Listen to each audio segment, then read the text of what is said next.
Bonjour. Aujourd'hui, nous allons parler de la formation des mots. Comment la langue française procède-t-elle pour former des mots? Elle a en sa disposition 5 procédés. Premier procédé, la préfixation.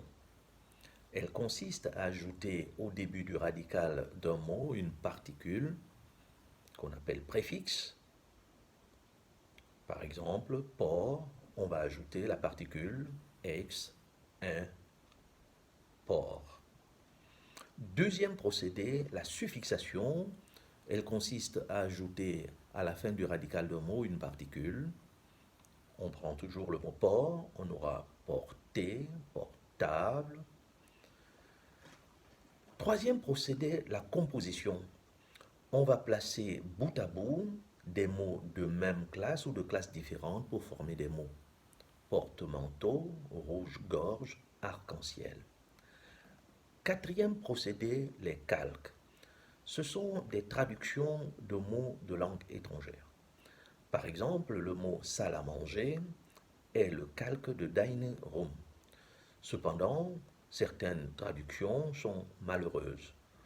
Par exemple, l'expression travail au noir est une malheureuse traduction de moonlight walk.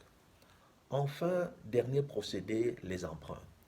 La langue française a emprunté à de nombreuses langues, par exemple le grec. Le mot théâtre est d'origine grecque, théamai, je vois, pharmacie, pharmacon, puéril dérive de puer, enfant, horticole de hortus, mais la langue française a aussi emprunté aux langues qui nous sont très proches, l'arabe, le mot chiffre, l'anglais week-end, etc. En conclusion, les mots sont comme des êtres humains, ils naissent, s'épanouissent et meurent.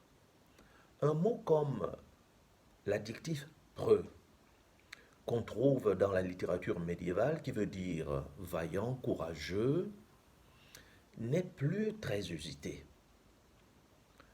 Et la langue s'enrichit en s'ouvrant au monde étranger. Je vous remercie. À bientôt. Au revoir.